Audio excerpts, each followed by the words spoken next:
Hello, in front of me I've got Clair Obscur. In this video I'll show you how to buy artifacts on the festival. In the prologue you've got possibility to buy free artifacts from these free stores. Let's go to inventory,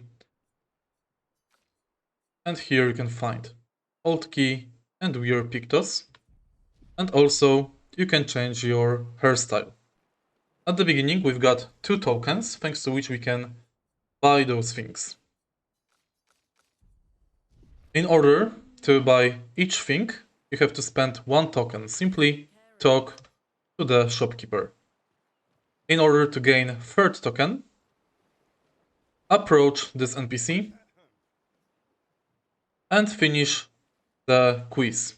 You can make the quiz as many times as you say bad answer.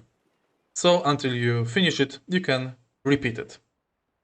Once you've got 3 tokens, you can buy Alt key, weird pictos, and you can change your hair. If you find this video helpful, please leave like, comment, and subscribe.